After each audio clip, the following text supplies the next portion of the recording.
going to live and you want to live a happy life, live a life of purpose and service. Because everything that you put out into this world is a reflection of you, your business, and what you stand for.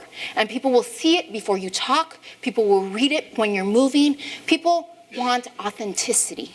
Take leadership in all that you do. Learn from the ground up every single position that you guide someone, you lead someone, you have an employee. Learn every single position so you could be able to direct them and lead them.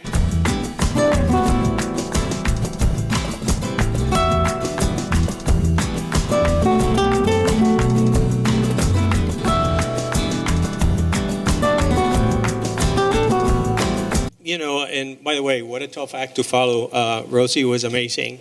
And listening to her is listening to the story of America. You know, the perseverance, innovation, and hard work.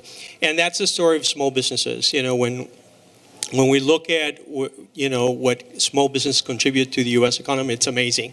An interesting fact, there's about 30 million small businesses in the U.S. About 4.5 million of those are Latino-owned businesses, and that contribute over $700 billion to the U.S. economy. It's the challenge of growth. As businesses grow, challenges start to evolve. The needs of the business continue to evolve. But what many of those who end up starting a business, and I see that whether it's Latino or whether it's in Asia, it doesn't matter where it is, they start their business with a great deal of idealism and enthusiasm. They also start it with a great deal of endurance because they're at the bottom of the race or at the start of the race, and they feel that they've got a whole lot of runway. What typically happens, though, is as the reality of the hardest thing about the business, which is not the engineering and it's not the app, it's dealing with the people. Stella, why don't you tell us in your experience, what are you seeing? Is it any different from what we've heard? A few of the things that I find with the businesses is, everybody's got a great idea and everybody's focused on sales and operationally how to make things work. But many business owners I speak to, I'll ask them, well, okay, how did you do this month? Bob, I'm curious. You train people in 50 countries. Are you hearing the same things no matter where you are, or do you hear slightly different things in any of the particular countries? In the 48 countries I've been to, is every business success starts not by what you're saying, but by what your customers are saying. I know there's no easy answer, but Tracy, what do you think? What's the biggest challenge today for a small business?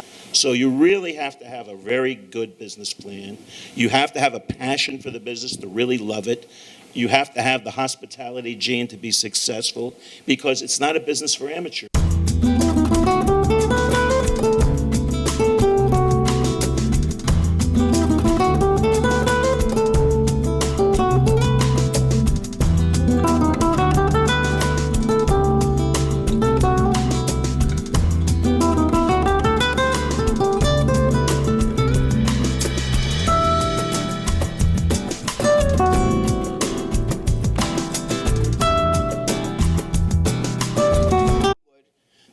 Javier Saralegui said to me, Kiki, I want to reach the young Latinos. How do I do it? And I said, I'm going to tell you. We cannot do it in Spanish because half of the Latinos do not speak Spanish. I said, but if I do it bilingual, it will be so cool. And he goes, well, how the hell would you do that? I go, es muy fácil. Cuando yo estoy hablando en español and I realize que la gente no me entiende, then I can switch back to English. Y así yo puedo seguir haciendo mi show and nobody will know the difference porque no van a saber that I'm speaking in English or Spanish porque todo el mundo le va a encantar. Unbelievable. Unbelievable. I literally said and you pulled that out right in the meeting. Right there in the meeting. And he was like...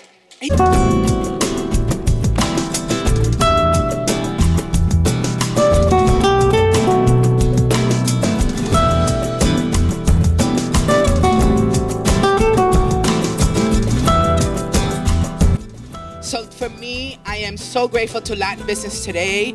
We all have to support Latin Business Today because it is one of the few publications that supports us. And I just want to thank everybody for this beautiful moment.